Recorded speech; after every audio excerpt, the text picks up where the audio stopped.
Mikhail Krutikhin is one of the most respected independent energy analysts at the international level.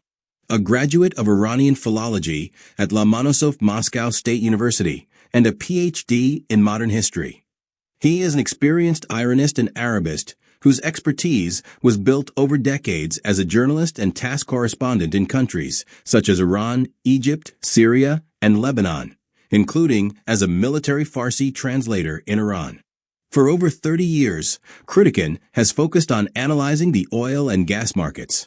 He is the co-founder and senior partner of the Rusenergy Consulting Agency in Moscow. The unique combination of his deep expertise in the Middle East and his detailed knowledge of the hydrocarbon industry makes him an extremely valuable commentator in current geopolitical situations, where regional conflicts directly influence global energy flows. Krutikhin is by no means a Kremlin propagandist. On the contrary, he is often an outspoken critic of the Russian authorities' energy and economic policies, presenting data and conclusions that strongly contradict the official narrative from Moscow. Considered an opponent of the regime, he has been placed on the Russian Ministry of Justice's foreign agents list and currently lives in exile in Norway. His opinions are regarded as an important reference point by observers, investors, and independent analysts due to his sober, strictly fact-based approach. In the context of the current tensions in the Middle East and their impact on energy markets, Mikhail Krutikhin's position deserves special attention. Mikhail Krutikhin considers the situation in the Strait of Hormuz to be one of the most significant current changes in global energy trade. The blockade does not mean the complete closure of the strait, but rather a precise measure applied by the United States. Ships are allowed to pass only if they have not loaded and do not intend to load cargo in Iranian ports. In practice, Washington has created a control line that economically isolates Iran's coast, while still allowing tankers from Iraq, Kuwait, or the United Arab Emirates to pass, as long as they declare that they loaded in those countries.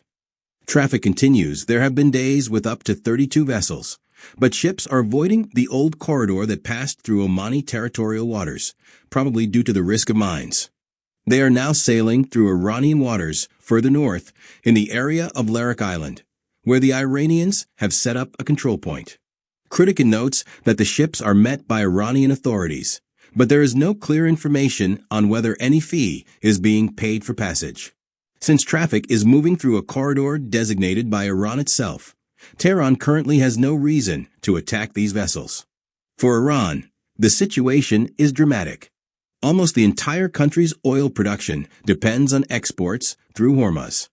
The expert warns that if exports stop, the Iranians will be forced to shut down their wells in less than 2 weeks. Storage facilities will quickly fill up, and there will be nowhere to store the oil.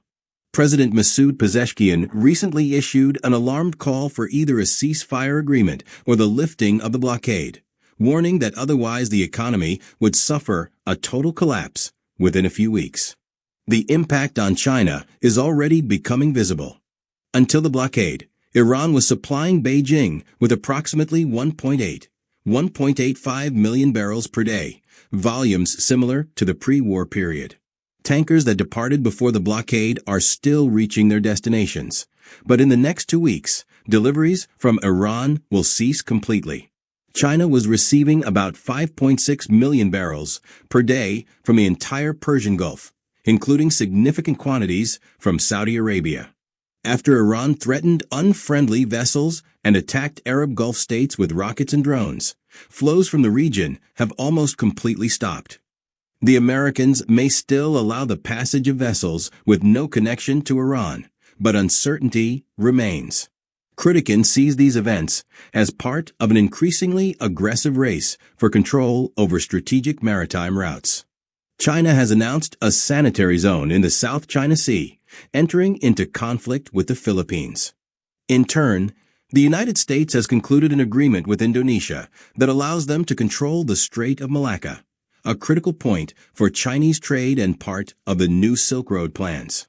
The expert believes that such actions contradict the spirit of the United Nations Convention on the Law of the Sea, which guarantees freedom of navigation through such straits. The overall impression, he says, is far from pleasant. Fragile pause in Iran and internal divisions. Krutikhin assesses that, for the time being, there are no longer systematic strikes against Iran. There have been a few mysterious explosions in Tehran, but no one has claimed responsibility. Some explanations speak of accidents involving gas cylinders or explosive devices.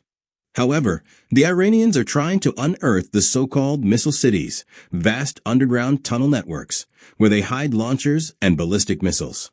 If these efforts advance, the expert estimates that American and Israeli attacks will resume soon, because no one wants Iran to be left with dozens or hundreds of operational launchers and 150, 500 intact ballistic missiles. The current situation can be described as a de facto ceasefire, a pause without formal armistice documents. However, Iran's internal situation is extremely serious. President Pezeshkian has publicly acknowledged that the country has run out of money. Banks and ATMs are not working, salaries cannot be paid, and entire streets of shops are closed due to lack of goods and customers. The war has destroyed major enterprises in the military-industrial complex, metallurgy, and petrochemical sectors, causing massive unemployment. The crisis is worsening day by day. Against this backdrop, there is a profound rift in the leadership. One part of the elite supports negotiations and compromises with the Americans, while the radical wing of the Islamic Revolutionary Guard Corps opposes any concessions. They prioritize preserving the institutions of the Islamic State and control over the country, even if the economy collapses and the population suffers.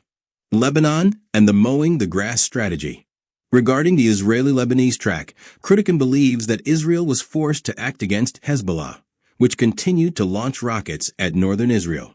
Tel Aviv is expanding a buffer zone to reduce the threat. The Lebanese government's promise to disarm Hezbollah and turn it into an ordinary political party has not been fulfilled, as the Lebanese army does not have the necessary forces. Both the president and the prime minister of Lebanon acknowledge that Israeli strikes target Hezbollah's weapons depots and leaders' positions, not civilian neighborhoods. The Lebanese share the objective of eliminating the pro-Iranian threat, but they admit that complete disarmament would require a full occupation of the country, which is impossible. The only realistic strategy remains mowing the grass, targeted strikes, whenever concentrations of forces or rocket launchers appear. There have been negotiations at the ambassadorial level and joint statements, and Donald Trump announced possible high-level talks on April 16th, although the Lebanese side does not confirm this. Nevertheless, Hezbollah continues to attack Israeli territory. Pressure on Russia, declining exports and ineffective sanctions. Krutikhin draws attention to the impact of Ukrainian strikes on Russian oil infrastructure. The refinery and port in Tuapse have been hit, as well as other facilities in the Leningrad region and Novorossiysk. The irony, he says, is that the high oil prices generated by the Iranian crisis initially brought extra revenue to the Russian budget. But as soon as these revenues increased, attacks on export terminals intensified. The concrete result: in the past week, the volume of seaborne oil exports from Russia has fallen by 33%. If the strikes continue, the expert does not rule out that Russia could completely lose its export capacity through the Baltic Sea and the Black Sea.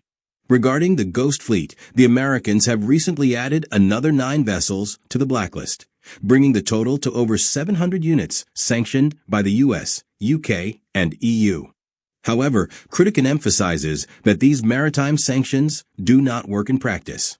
Out of thousands of annual shipments, the United States has not stopped a single Russian tanker. The UK stopped just one and released it, and the EU stopped 5, all of which were also released.